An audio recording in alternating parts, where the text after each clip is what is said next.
भी वासनाएं उठ रही हैं। ये अंत में सबको धोखा दे देती है और वासनाओं की पूर्ति इस देश में इसलिए नहीं होगी कि यहाँ तुम्हारा कुछ है नहीं। अनाधिकार वासना करते हो, चेष्टा कि हमको इससे पूर्ति हो जाए, आनंद की, सुख मिल जाए आपको। तो जिस स्थान पर आनंद नहीं है, सुख नहीं है, शांति नहीं, चाहे जितना प्रयास करो किसी को नहीं मिलेगा। कोई भी हो जो इस देश में रहता है, यहाँ ढूंढता है, उसे कुछ नहीं मिल रहा। अब आपने इतना लंबा चौड़ा चक्कर लगाकर और आपको एक विश्राम करने को मौका मिला। चारों खानों में गए, अनेक योनियों में गए, नरकों में भोग भोगे, कितने तो यातनाएं उठाई और फिर लौट करके आप थोड़ा सा आपको मनुष्य शरीर में विश्राम मिला। जैसे कोई आदमी 2-4-10 मील दौड़ता है या 10 मील पैदल चलता है तो सोचता है कि मैं थोड़ा सा थक गया हूँ तो आराम कर लूँ। तो ये मनुष्य शरीर चारों खानों से, नरकों से थक गए और इसमें आकर के थोड़ा सा आराम, थोड़ा ही सा। और इसमें भी मतलब ये है कि आप ढूंढते हो तो ये भी भरम है। और फिर चलो, फिर चल दो, यानी घंटे 2 घंटे आराम करो तो मतलब फिर उसके बाद चल दो, फिर चलो 84, तो फिर चक्कर लगाओ 84 का, नरकों में जाओ। अब ये कब लौट करके ये विश्राम मिलेगा उसका कोई अंत नहीं है।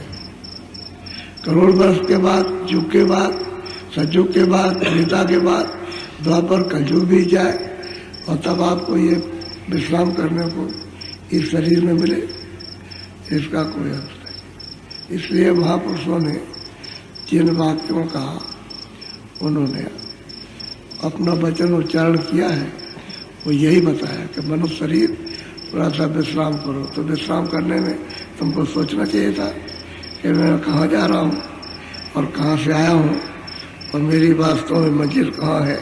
वो तो आपने किसी से पूछा नहीं, पूछते होते तो आपको कोई बताता। अब यह है कि इस देश के अंदर वो गुरु की जरूरत है। अब गुरु मिल जाए, अपना देश बताने वाला, जहाँ के हम रहते हैं और जहाँ से गुरु आए, ले जाने के लिए वो मिलना चाहिए। तो उनको 1 लाख बार प्रणाम, करोड़ बार प्रणाम करो, कुछ नहीं, कुछ भी नहीं।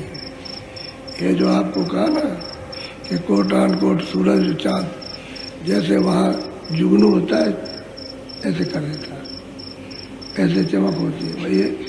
ये प्रार्थना जुगनू की तरह से, जुगनू, ये सब प्रार्थनाएं जुगनू की तरह से हैं।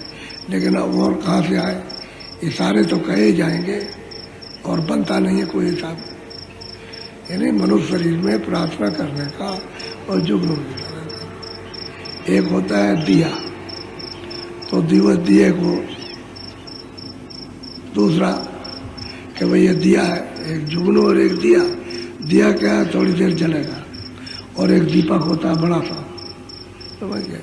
तो असली बात यह है कि ये प्रार्थना एक तरह की है, लेकिन वहाँ तो कुछ और है। वहाँ जो है उसके रोम रोम में कुछ और है। एक एक रोम के अंदर उसके अनंतों ब्रह्मांड समाये हुए। तो ये बताओ, उसके सब रोमों को अगर गिनो तो वहाँ क्या गिन सकोगे? अरबों खरबों वर्षों तक एक रफ्तार उसके रोम को गिनते रहो तो नहीं गिन सकते हो। यह है उसकी पुरुष की महिमा। तो क्या है, तो मतलब है सूरज को दीपक दिखाओ, चिराग दिखाओ, जुगनू। हाँ, ये है कि अपनी भावना स्थिर करने के लिए, जगाने के लिए आप कुछ प्रार्थना कर लो।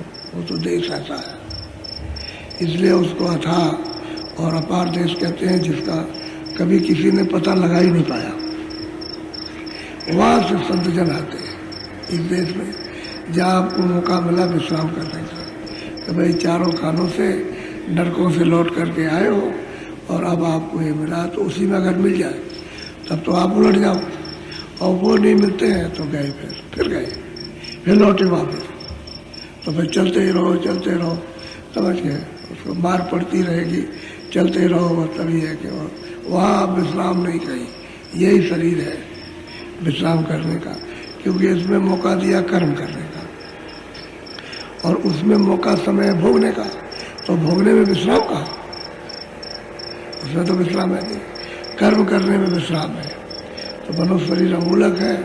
अब आप किसी महात्मा, आप कितनी भी प्रार्थना करो कुछ नहीं, लेकिन अपने एक छोटी सी बुद्धि, छोटा सा भाव और सूरत मतलब अल्प, तो अभी एक उसको जगाना है, तो छोटी ही प्रार्थना करके बड़ा करना।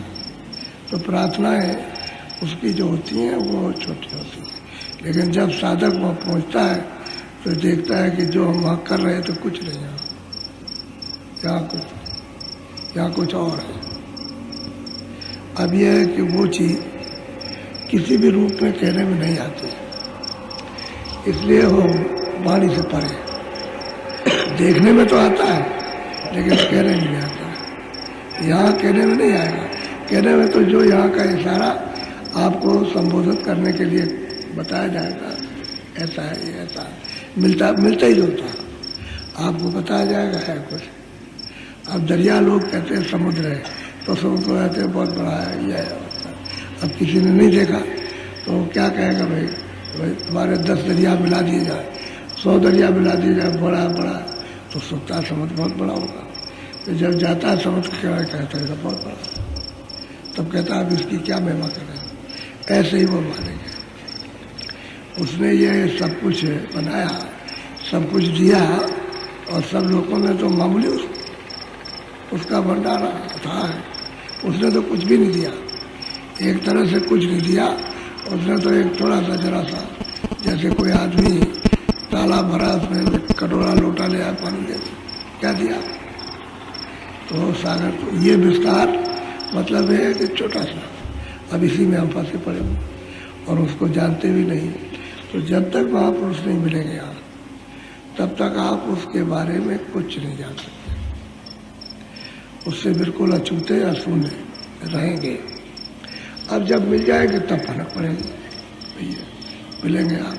तो आप जब शंका में पड़े हुए हो, तो नाना प्रकार की शंका है, इधर से जाते हो कुछ कहता है, वो कहता है ये धर्म है, ये पूजा है, ये पाठ है, जब ये तप है, ये है, वो है, ये व्रत है, इसको कहता। और वो कहते हैं सच्चा व्रत तो तुम्हारा ये है कि तुम द्वार पे बैठो, ये सच्चा व्रत। यही तो वादा किया कि भजन करेंगे, मनुष्य शरीर आपकी पाकर भजन करेंगे, तो भजन तो द्वार पर होगा, द्वार छोड़ के तो भजन नहीं होता। इंद्रियों के दरवाजे पर कहीं भगवान का भजन, इंद्रियों के दरवाजे पर यानी सामान का भजन होता है, यह बाहर के जड़ सामान है, इनका भजन किया जाता है। और भगवान का भजन, भगवान तो चेतन है, तो चेतन का भजन तो चेतन द्वार पर होगा। अब ये इंद्रियों के द्वार जड़, तो जड़ का भजन होता है, भजन इसका हो रहा, ये पूजा करो, ये करो, ये करो, जड़ का भजन। अब जड़ी के भजन से जड़ी में चले जाओ, और चेतन का भजन करने को कहते हैं, वो तो फिर महात्मा बताएंगे। तो असल में हमको पता ही नहीं है, तो बस जरा सी देर में बरगला देते हैं, उनकी बात का विश्वास करते हो, यहाँ कहते बताते बताते थक जाते, कहते भाई ये तो इतना सीधा इसको बताया और वहाँ उलझ गया जा करके। तो ये है, तो शंका वाले देश में 24 घंटे शंका बरस रही है, पानी की तरह से, कहीं भी किसी जगह भी हो, बारीक से बारीक चीज है, और महात्मा बारीक से बारीक बता देते हैं।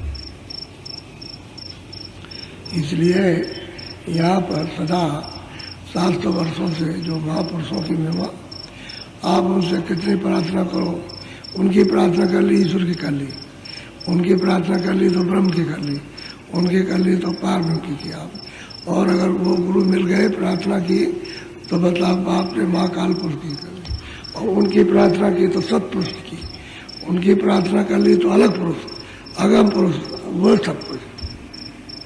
और प्रार्थना उनसे नहीं